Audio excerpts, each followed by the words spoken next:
here I am, this guy from New Jersey representing a New York kid, and the New York kids hate me and the general public hates me, and I'm just like a shy 17-year-old kid, you know? Like, people would like threaten to beat me up, like randomly, and I'd be like, dude, that's a movie. Like, what are you talking about? I'm Justin J. As a photographer, I've gotten to shoot rock stars, hip-hop moguls, world-class athletes, and some other truly extraordinary subjects. I'm fascinated by the backstories and life experiences that help shape these compelling people.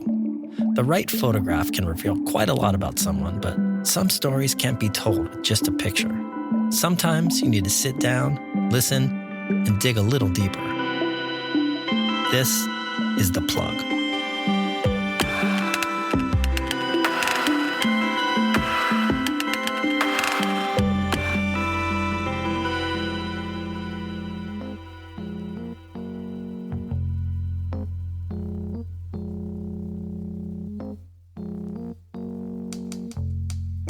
In the mid-1990s, New York's skateboarding scene was an eclectic tribe of teenage misfits. Downtown had yet to become completely gentrified, and the streets were a fertile playground for kids seeking to escape their dysfunctional families at home. They created their own community based on their common enthusiasm for skateboarding, malt liquor, and carousing the streets of Lower Manhattan. In 1994, today's guest was cast in a small independent film that followed the dark exploits of a group of New York skaters. The movie was comprised almost entirely of first-time actors from the Washington Square Park skate scene. The explicit sex and drug use in the film was over the top, but it felt eerily verite and disturbing. The fallout from his role in this movie was severe. Since then, he's had a long list of diverse and compelling roles, but his pursuit of a career in acting has since been eclipsed by his passion for fine art. His latest endeavor is an art space that's noticeably void of the intimidating and exclusive atmosphere often found at traditional galleries. His stated intention is to help foster a community reminiscent of the extended family that he developed as a teenage skateboarder. So how do you transition from a downtown skateboarding outcast to respected gallery owner? We'll find out as we sit down for a conversation with an actor who starred in one of the most controversial movies of the 1990s and has never looked back. Today, actor, skateboarder, DJ, and the intrepid curator behind the Lower East Side's public access gallery, Mr. Leo Fitzpatrick. Leo Fitzpatrick, thank you for sitting down, man. Good to see you. Likewise, thank you for having me. So you're a pretty busy guy. You wear a lot of different hats: actor, part-time DJ, gallery director, parent. It's been a very challenging year, to say the least. Walk me through some of your highlights. What are you most excited about? Yeah, basically I like to stay busy because I don't know what the alternative is. You know, it's like kind of how I've always lived my life. And I also think that it's kind of nice for my son to see me being productive in a time where the world doesn't make much sense and it's hard to figure out what's going on. And, you know, so for me, starting a gallery from scratch during the pandemic was like difficult, but also, I don't know, really kind of special. And I'm glad I did it. You know, I say some people buy fancy cars or nice watches. I run an art gallery. That's how I throw away my money. Well, I definitely want to hear about your gallery. We'll get to that in a second. But, you know, just for context, so you and I met because our kids go to school together in Lower Manhattan.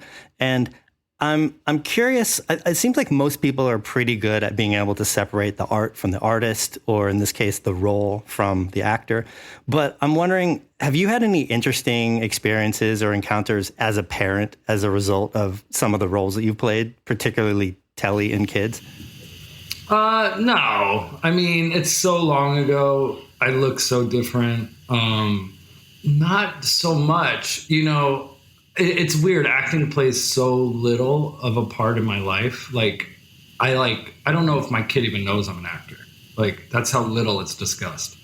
And yeah, I don't know, maybe people recognize me, but it never comes up. Like, it's such a non-issue that I don't know it from other people's point of view, but I never noticed it. The one thing I will say is, like, I didn't and still don't really know how to be a parent. Like, and I think none of our parents actually knew what they were doing. Everybody's just kind of winging it, and trying their best.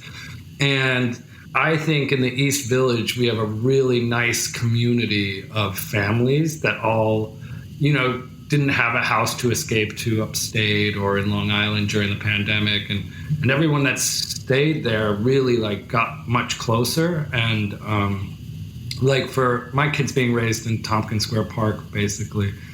And when they closed down all the playgrounds, the kids were forced to play behind the bathrooms at Tompkins, which is a scene unto itself. And so over the summertime, the kids nicknamed it Rat-Skeeto Park because it was just full of rats and mosquitoes. And like, to me, that's a beautiful memory, of this time where we didn't have much, but we had each other and the other families, and we all completely trust and love each other and, look out for each other. I'd say it's a brilliant testimony to how resilient kids are and that there's no baked-in reality. Like, we have associations with rats and mosquitoes and bathrooms in Tompkins Square Park, but it sounds like for them, that's just like, that's the place they play. That's the place that they've come to love. That's their reality. And same thing with masks too. Like me personally, like in 2.5 years, like my son I don't think ever once complained about wearing a mask. It's adults that have issues with it, Yeah, nor has my son. It's just like their reality. And, today was the first day back at school where masks were optional. And that was a strange feeling, seeing so many people's faces and stuff. And it's sort of the new reality, I guess you would say. And we had to like make sure to tell our son, like, don't judge people if they continue to wear masks or if they're not wearing masks. And I don't know if we're out of this thing yet. So however people want to play it, you got to respect that, Yeah. Do you think your 15 or 16-year-old self would see the irony in you being a parent now and maybe having to navigate how your kids discover some of these roles that you've been in? I mean, is there an irony in that? Yeah. I mean, so I'm from New Jersey originally, right? And I discovered skateboarding when I was maybe 9 years old. And by the time I was 12, I was coming to New York City pretty regularly. Whether it be with like some friends and we would all meet up at the Brooklyn Banks and basically kind of had total freedom. Like mom worked, dad wasn't around.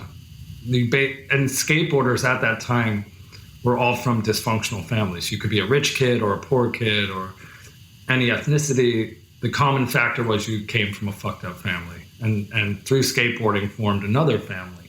So it's crazy to think my son isn't that far away from that age. That must be a little frightening. Yeah. And I always think to myself, if my kid's hanging out in Tompkins Square Park when he's 15, 16, he better be riding a skateboard. Like, it's like, you can't just sit around, smoke weed and complain. You got to be somewhat productive.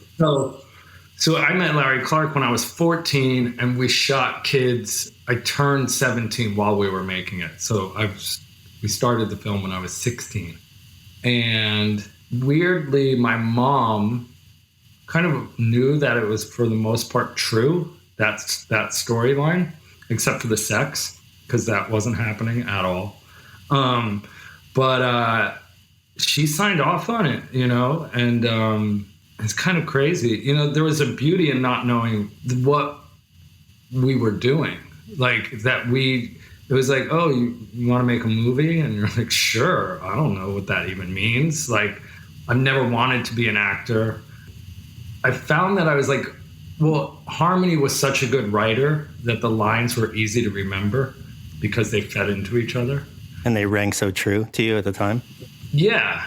And Larry was great to work with. He was 50. He was super healthy.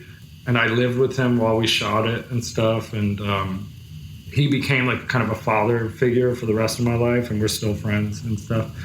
But I definitely am aware that there is a time frame until my son basically tells me to get lost. Like, I don't want to hang out with you anymore, Dad. And I think that would be around like 14 or 16. It could be earlier. I don't know. And then when he gets older, he'll realize, Oh, like dad was really trying, and that's why I bring him to Coney Island like way too much, and I try to go on these like mini sort of trips to like we go to Chinatown Arcade all the time, I and love that's that like place. that's just like to build a memory, to kind of have a special place for just me and him.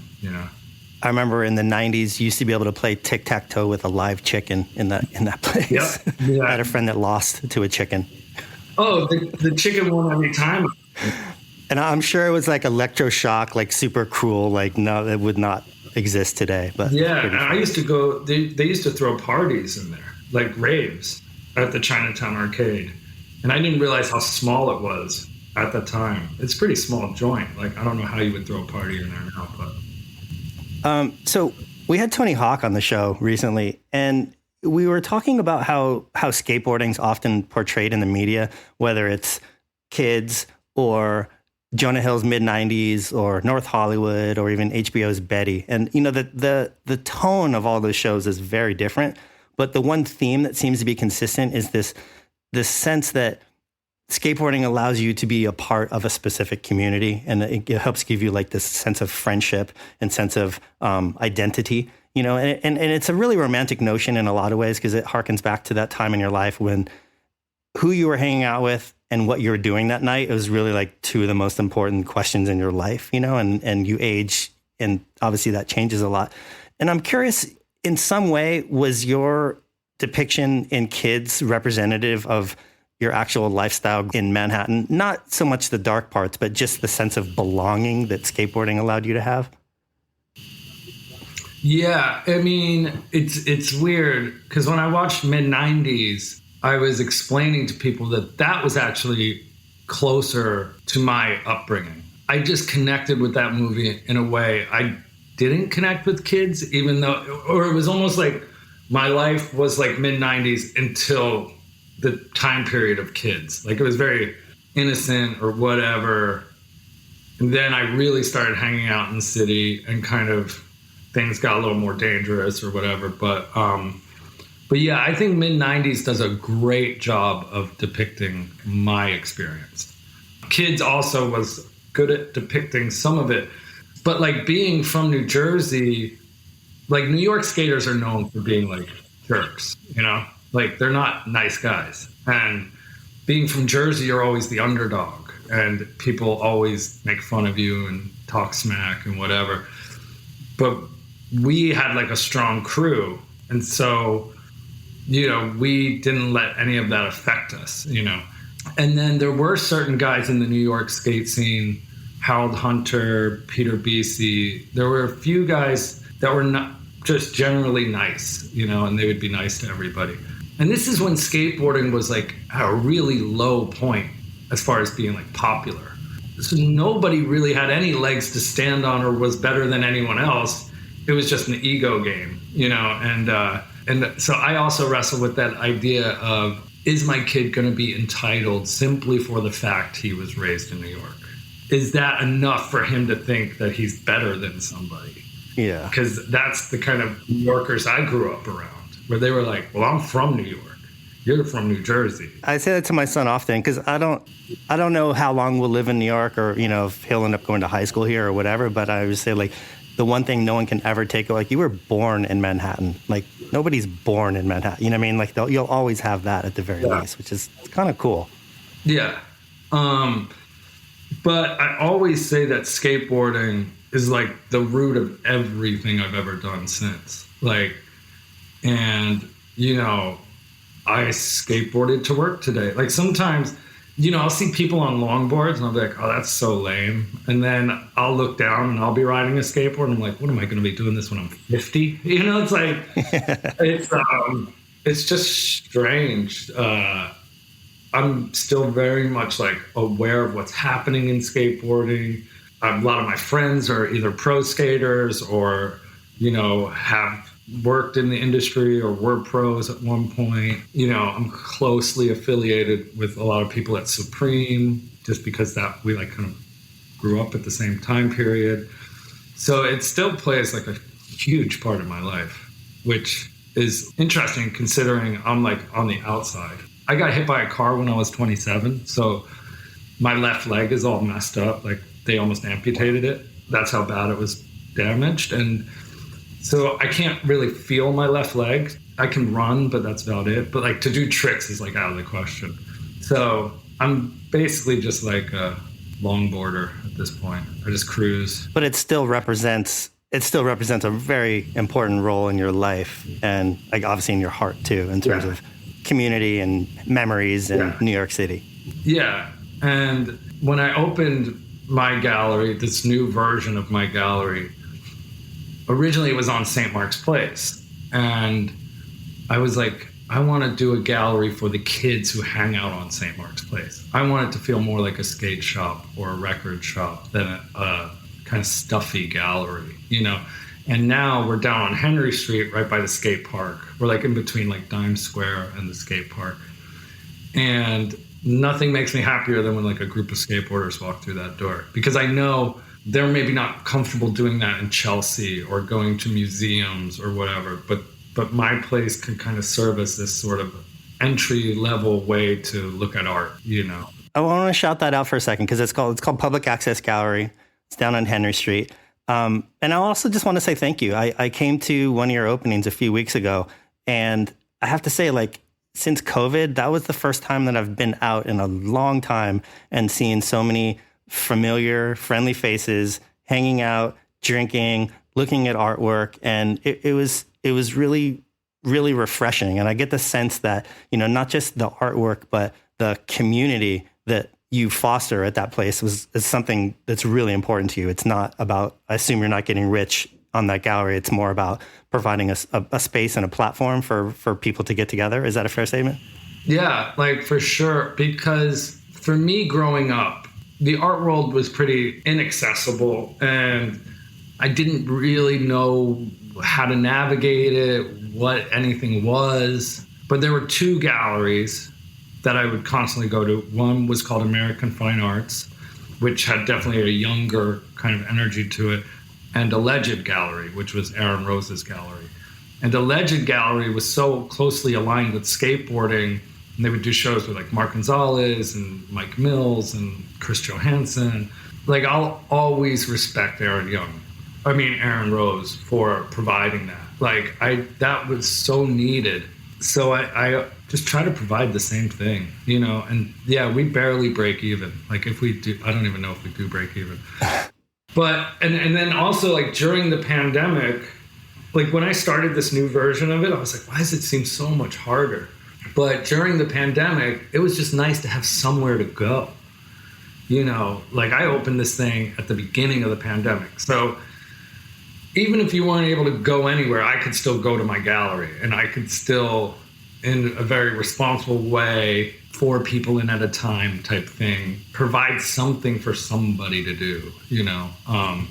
So that mentally was really good, was to just have a responsibility and not just sit at home and be depressed. Yeah. Well, it's interesting you brought up Alleged because, I mean, I couldn't help but think of Alleged when I went to that opening a few weeks ago. I mean, just even the physical size of the space is pretty similar, you know, and like the vibe outside, I was like, it was really cool, just kind of like resurrecting and then reinventing kind of what we all got to experience on Ludlow Street in the 90s. Yeah, and I don't know how long we will be around, but I do know that as long as you make an impact, it doesn't matter how long you were around for. Like, you know, you hear about Mud Club, but Mud Club was only in existence for like 3 years or something, you know, or some of these like party, like NASA or the Tunnel or things like that. I remember Alleged moving from Ludlow to Prince to the Meatpacking District. So it must have been, they were around for a while for sure. But even if I had just gone to one show, it would have like changed the course of my life. That was so important to me to discover as like a young kid. And that's really all I want to provide is like that experience for other young kids, you know? So, I mean, you named it Public Access. And I know on one hand, I assume maybe it's a reference to Public Access TV, which we both loved growing up with in the 90s and kind of fostered careers of everyone from Robin Bird to Ricky Powell to just the most random cool stuff. But having that word access, is accessibility a core mission statement for the gallery, not just for artists, but also for people that want to come and experience art? Yeah, like for me, I wrestle with the term even art gallery. Like I kind of consider it more like a community center. It's meant for young kids to foster their community and to meet like-minded people. I have one employee, and he only works once a week because that's all I can afford. But I had a friend named Calder who was working for the MoMA Teens program. And he said that the funding in all the high schools and stuff for the arts was basically non-existent. So a lot of these kids would come to the MoMA, to these teen programs, to get any kind of like art world experience. Exposure. Yeah. And they were really like the hungry ones, the ones that were really looking for it. And so he sent Diego down to me, who was 17 at the time. You could tell he was hungry. And I said, well, I can't offer you much, but hang out. And I guarantee you'll make friends and you'll build your community and find like-minded people. And he did. Oh, what I forgot to mention is he's from Venezuela. And he lives here by himself. His mom sent him up here to get out of that country. And he's just like he turned 18, but he's like just trying to survive, And I was like, dude, stick with me, like, and like, so that's cool. And he has his own crew that kind of comes to the gallery and hangs out, and they're all misfit skaters, and like, I love that, And then other gallerists, they think I know what I'm doing, which I don't, and I tell them that, and I think that's reassuring, that it's like, I say, it's okay to fail, but you have to the idea of failure means different things to different people. So financially, I could be like a complete failure, but spiritually, completely successful, I find it interesting that you have mixed feelings about calling it a gallery versus like like a community space or an art space or something. Because at a base level, I understand what a gallery is. It's a physical space. You represent artists. You put work on the wall, have a show. Hopefully people like it. They buy it. Like, that's pretty straightforward.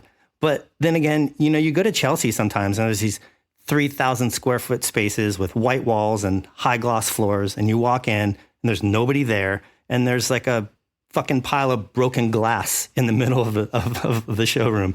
And like, yeah. I don't understand that. I don't understand the economics of it. I don't understand the context of that art. And it seems like in a lot of ways, some of those galleries do that by design. Like, they're intentionally meant to make outsiders feel ignorant of the art and excluded. Like, is that a fair statement? Is your gallery partly a reaction to that? Yeah, for the most part, it's like, again, like I talk to my wife about it and stuff and other artists, and they'll say, well, you have like a confidence that not a lot of people have. And because I'm always promoting, go to galleries, they're free, see as much as you can. Like, you never know when this artwork will ever be available again in your lifetime. So go see it, But that being said, I can go into any gallery dressed like a bum with a skateboard and not give a shit about what anybody thinks of me. And that takes years of experience. That takes years of like building your confidence, knowing what you're talking about, and not competing on some level. Like, I don't feel a need to compete with anybody, whether it be material objects or anything at all. And like, for the most part, like sometimes I'll be invited to like artist dinners and stuff, and I don't really have much to say to those people. Like, I'm not trying to do what they're trying to do. So like, people think I don't like selling art. That's like a reputation I have. And it's like, no, I'm just not good at it. And it's like, I'm not anti the art world. It's just, I'm doing something a little different. But it's weird because you go into a larger gallery and, maybe they look at you funny or ignore you and blah, blah, blah. What you have to remember is that's not Larry Gagosian. That's not David Zwirner. That's a fucking intern. It's an intern. Like, yeah. Why would you care what an intern thinks of the way you're dressed? Well, it's funny, though. You see that even, back at, whether it's in the 90s, you go into Kim's Video and you get shade from some dude. I'm like, you're purveying movies. You're not making them. I mean, it's this, are you going to a cool record store or a cool, fucking shoe store back in the day or whatever? It's like, you've always encountered that. And I think it takes a bit of maturity to step back and be like, why the fuck am I intimidated by you? You know?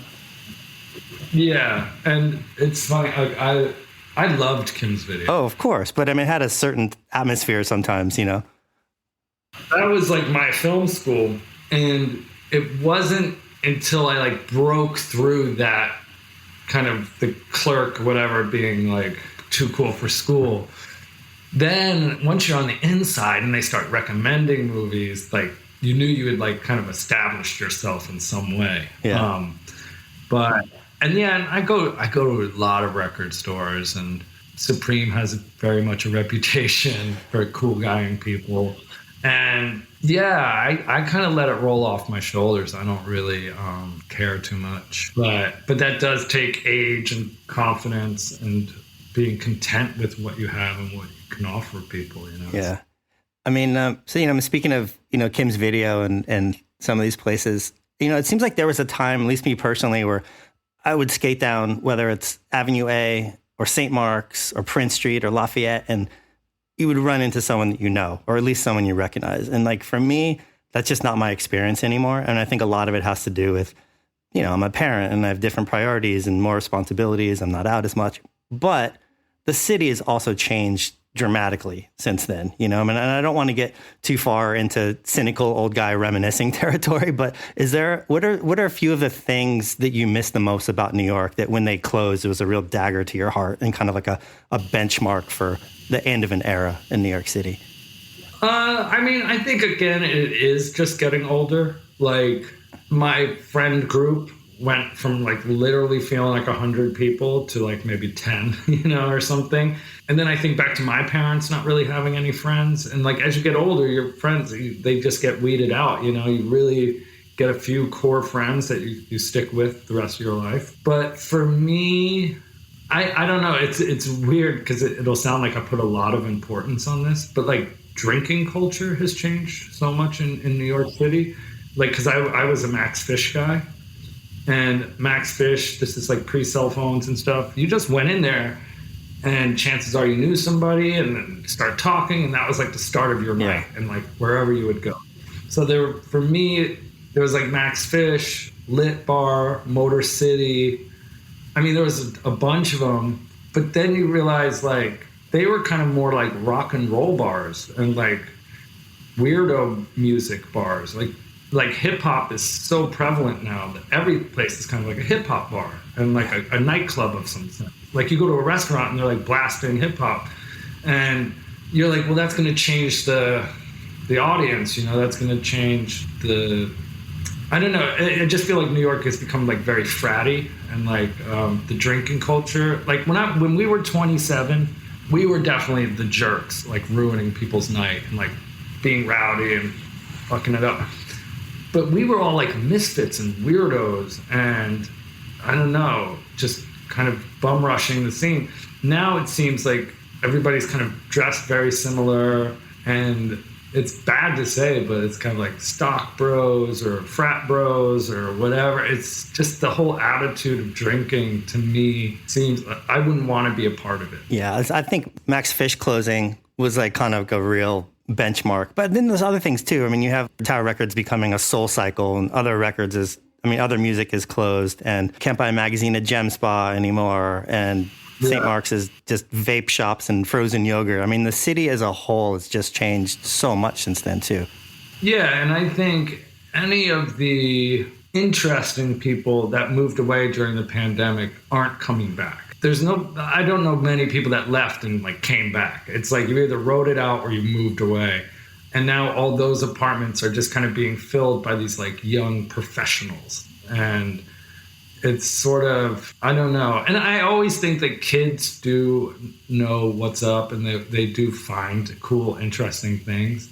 And that maybe I just don't know where it's happening. Like maybe it's happening in like Ridgewood or deep Brooklyn, Greenpoint, places like that. But East Village on certain nights is basically like unlivable. Yeah. Like it's horrible. Well, it's funny you mention that because I lived in the East Village the entire 90s, and then I moved down to the Lower East Side. And in some ways it's a distinction without much of a difference. It's very geographically close, but it's really a different neighborhood. And I hadn't been in the East Village that much until my son started going to school up there. And I'm up there a lot now. And I was like, yeah, I really don't miss a lot of things about this place, you know? Yeah. But it's interesting. I think in a lot of ways, it seems like we've witnessed the full circle of New York City, you know, back from downtown culture in the early 90s when you could kind of just do whatever you wanted and skate and drink, and the cops generally left you alone and it wasn't as crowded as it was now. And then you kind of merged into the Giuliani era where there was quality of life crimes and they cracked down on jaywalking and drinking and strippers. And then you had the Bloomberg economic boom, or there was so much money coming into the city and rising real estate costs. But it seems like now during COVID, it's almost like it's gone full circle. Crime's a little bit on the rise. There's a lot of empty real estate. The cops are kind of ambivalent about enforcing a lot of quality of life crimes. Like, do you think there's a creative renaissance on the horizon for New York, or do you think it's just really hard to undo a decade's worth of gentrification like that? I mean, I would hope so. If I was younger, I would wish that I was more, I guess people just need to be angry enough. You know, I think, you know, there's that Public Image Limited lyric, anger is an energy. Like, if you're just kind of shrugging your shoulders and like waiting for something to happen, it's not going to. Like, you have to get angry enough and say, this is what's missing. I'm going to go do that. And that's up to the kids to do it. We all got shit to do. Like, I do my little gallery, but like, as far as music and art and all these things, like, I couldn't stay up till 4 a.m. if I wanted to. You know, like, that's a young man's job, you know, like a young person has to do that. And so I thought there was a lot of opportunity. Like, I've never been on a lease before I got my gallery. I've never had a credit card in my life. But because of the pandemic, I was able to get on a lease, right? Like, and now I'm building credit. It was like for me, like a kind of start over. Like, let's see if I can do this because, you know, everybody's sort of in the same boat. So basically what I'm nervous, scared about is how much the rents are already rising again. And it's as if people got rich off the pandemic or something, or it weeded out the weaker, poorer people, and now we can charge whatever we want, blah, blah, blah. So that makes me a little suspicious. And the difference is also, like, in New York, not a lot of people are dealing personally with landlords. You're dealing with corporations or a secretary of a corporation, and they don't actually give a shit about you. You know, they just want their money, and that's the end of it. They don't care if you're going to go homeless or if you have a family and you're being displaced. They just want their money. And if you can't pay it, they'll get somebody else who can. So that kind of sucks. I mean, it says a lot when we go 2 years through a pandemic and nothing has changed with healthcare or anything. Yeah. You know, there are these, like, facts of life that you're just like, are you kidding me? Like, with these, like, little Band-Aids on these problems, but they don't actually help in the long run. So, yeah, I don't have much faith in anything, to be honest. It's like, it's hard to, like, that's what I'm saying. That's why I like to be busy, because it's hard to, like, keep a positive outlook when, like, you know, there's so much wrong in the world. Yeah. Well, so switching gears for a second, what's your current relationship with acting? I got the sense that you kind of stumbled into it almost by accident as a teenager, at least in terms of you obviously didn't move to New York City to study at Juilliard and becoming an actor. Yeah. But at the same time, like, you've been really fortunate enough to have, like, a really interesting, diverse career. I think most people from an outside perspective who aren't involved in the biz at all would think, oh, well, once you're in a major motion picture or once you're on a TV show that you're A, you've made it, or B, that you're filthy rich. Like, yeah. What's the biggest misconception about being an actor and having a role that reaches so many people? I mean, I think just that it guarantees some sort of career. Because, so when I did Kids, like I said, I was 17. Everyone made $5,000. That was our paycheck for the whole movie. And we were able to take out advances. So a lot of people had already spent $3,000 of that $5,000, you know, and there was probably taxes on it and shit. So we didn't, like, make very much money off that movie at all. And then when it was over, my theory is that the studio liked this idea. Is it real? Is it fake? What is this thing? Who are these kids? Where do they come from? So the studio never used the actors to promote the movie. It was always Harmony and Larry, right? And there was also nobody to tell us what to do following the movie. Nobody said, oh, here's how you get an agent. Here's how you leverage this into the next thing. So most of us just went back to like skateboarding at Union Square Park. So you didn't have any career guidance after that in terms of like a manager helping you kind of navigate the minefield of Hollywood and the politics of being an actor? No, not for a few years. Like Chloe kind of was always going to be successful. Whatever she did, she just was charismatic and cool. And I think like Chloe and Rosario had a little easier of a time with that. But for myself, Justin and Harold and whoever else was in the film, yeah, there wasn't really any guidance, advice, anything like that. So it was really weird. And I'm also like kind of fairly like independent. Like I don't really hang out with a lot of people and I'm sort of shy. So, you know, it was weird to be recognized for playing a bad guy that people didn't know is this real or fake, you know? Like people would like threaten to beat me up like randomly. And I'd be like, dude, that's a movie. Like, what are you talking about? And again, I'm 17, so I'm not like really, and I never really like look back. I never like talk about it really. But when I was 18, I think I saved up like maybe like $600 or something. And I moved to England. I moved to London because I knew the movie wasn't coming out there for like another year or something. And I just didn't want to be associated with it. And I didn't want to even be associated with New York because here I am, this guy from New Jersey representing a New York kid, and the New York kids hate me and the general public hates me. And I'm just like a shy 17-year-old kid, you know? And you're not even getting laid and rich off of it. So it's not. Definitely not getting laid because my character is giving people HIV. Yeah. And the amazing thing is the amount of like criticism before the movie even started from like Miramax and stuff or whoever, like they would tell Larry Clark, like, this kid isn't good looking. How could he be the lead in the movie? And Larry would say, well, you know, if he was good looking, he wouldn't have to chase girls. You know, he wouldn't have to like pursue it so hard. The girls would come to him. And they're like, yeah, but we can't understand a thing he says. Can we send him to speech therapy? Like, it was so bonkers. And then the reviews came out and like some of the reviews were like attacking my like physical appearance and my voice and stuff. It wasn't even about the movie. It was just like, who is this fucking hateable character? And I think the pinnacle of that was that year we went to the SAG Awards. Justin won an award for acting, and Roger Ebert came up to me and he was like, just seeing you in the flesh, I wanted to punch you in the face. And he spun it into saying like, that shows what an incredible performance you did or something like that. So it was a veiled compliment in some weird way? Yeah. So I ended up moving to England for a year, which was really good. I had no money. I just went out there and I went to Slam City Skates in Covent Garden. And I was like, does anyone want to go skating tonight? I stayed at a youth hostel. And that night I met who would become my roommate for the next year, this guy, Seth Curtis. And it's weird for me to think back now to being like, damn, I was 18 and I just moved to England without knowing anybody. Like, what the fuck was I thinking?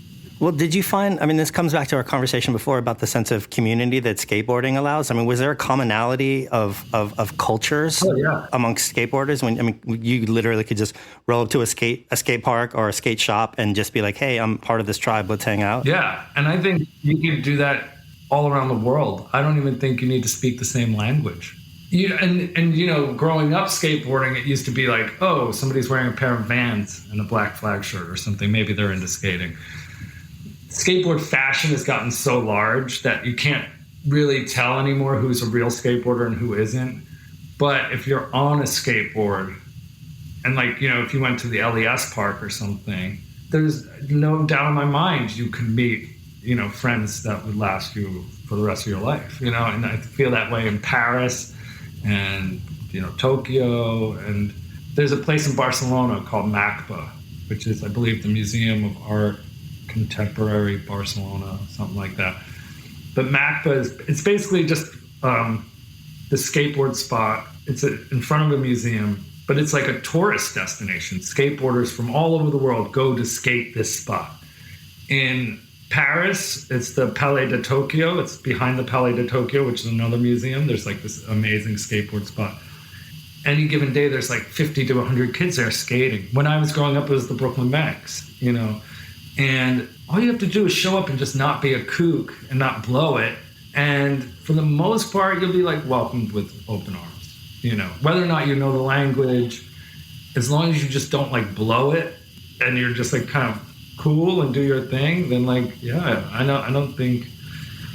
think skateboarders, I don't know. I mean, San Francisco definitely had a scene, like the EMB kind of Pier 7 cruise. Philadelphia had scenes, but like Philadelphia, it was Love Park, you know. If you went to Love Park, I mean, a lot of people got robbed there too, but you know, it was a great place to just go and meet people. And, you know, and I think that starts in your local neighborhood. You get your skateboard, you go to the local spot, then you meet your friends, and then you and your friends kind of slowly go to more and more places and build your crew and yeah. Like in hindsight, if you could speak to your 16-year-old self when you were first starting filming with Larry and Kids was about to come out, is there a piece of advice that you wish or that you could have given to yourself that would have made things different or easier? Not really. Just like that it'll all be fine. Like everything's just gonna happen. You know, I'm a high school dropout. Like I never had a plan.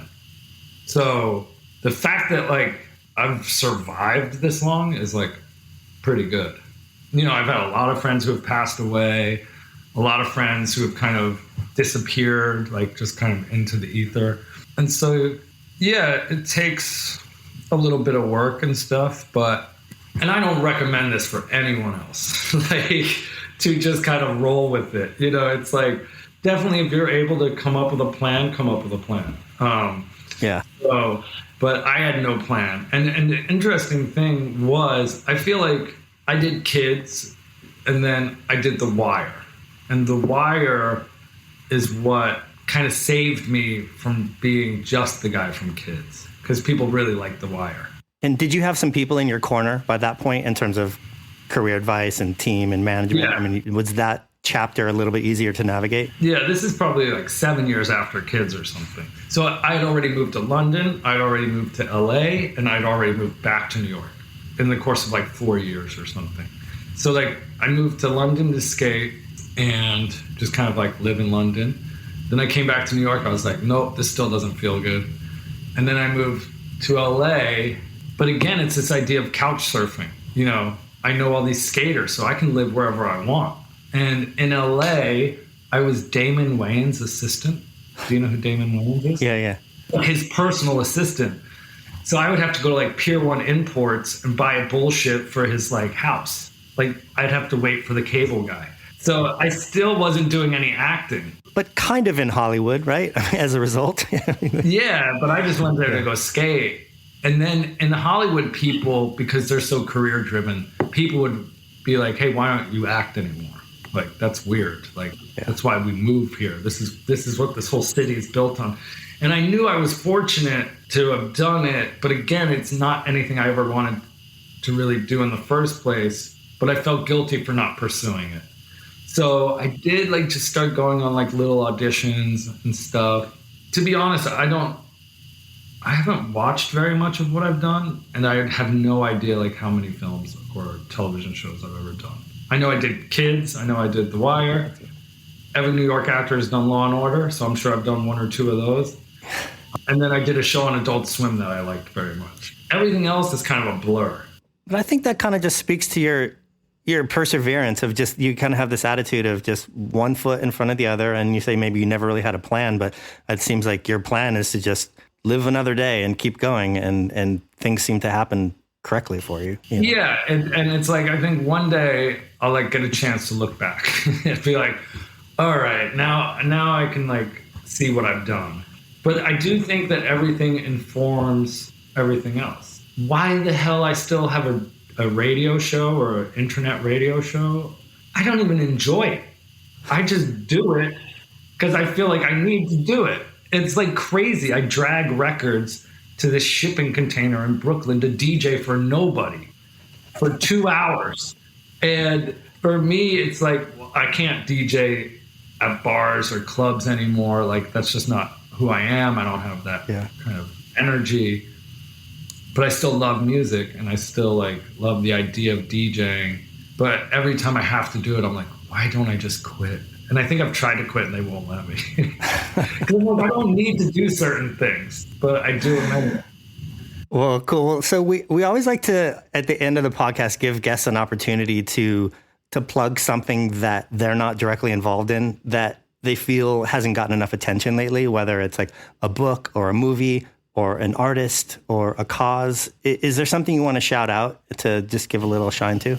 All right. So something I promote a lot is this app on your phone. It's free. I don't know the people who make this thing. I don't know anything about it. But it's an app called Seesaw. And it's just SEESAW. And it looks like a little triangular weird thing. And this app is by city. So it's like New York, London, Paris, LA, and by neighborhood. And it's every gallery in every city in every neighborhood. So if you look up the New York one, it says downtown, uptown, Chelsea, Tribeca, Brooklyn, something like that. And then you click on, say, Tribeca, and it's every gallery with every art show in Tribeca with like a little writing and a little preview of each art show. So it's a really great way to kind of see what's happening. You know, I see a lot of art shows a week, and people think like, how do you go see 20 to 30 art shows a week? And it's like, well, if you look at this app, you realize how close everything is. And if you take 2 hours and go to Tribeca, you can see 20 art shows, you know? And the platform set up, it's digestible and easy to kind of sift through and find the stuff that speaks to you. Yeah, I mean, you have to be curious. Like, you know, I think curiosity is a good thing. You have to investigate it a little and learn it and like see if there's some names you recognize, but even names you don't. I think that's great. So check out Seesaw. And it feels dirty to promote an app. Like, I don't like promoting technology, but it's honestly the one thing I use like the most often. Cool. Well, Leo, I know you're a busy dude. Thank you so much for taking the time to sit down. Hopefully our paths will cross soon. I'll see you a drop-off maskless real soon. Yeah. It's funny, I was thinking, because like, you know, I have this massive beard and my skin's all jacked up, and I was like, oh, now like I kind of like the mask thing because you could look as haggard as you want and nobody would know or care. Yeah. Now we got to start taking care of ourselves. I have a bad habit of talking to myself on the street, so the masks have provided me a lot of cover the last 2 years. So I actually don't mind it too much. But Leo, thank you very much, man. I really appreciate it, and hopefully I'll see you soon. Yeah, sounds good. Thanks for having me. Thanks for listening, and a huge thanks to today's guest for dropping in. If you enjoyed this episode, do us a favor and take a minute to rate, review, follow, or subscribe. This episode of The Plug was executive produced by Ryan Bucci and Peter Buckingham. Theme music by Andrew Van Weingarten and Dan Drohan, with sound design by Brad Worrell at Soundwag. Thanks again, and be sure to tune in for future conversations.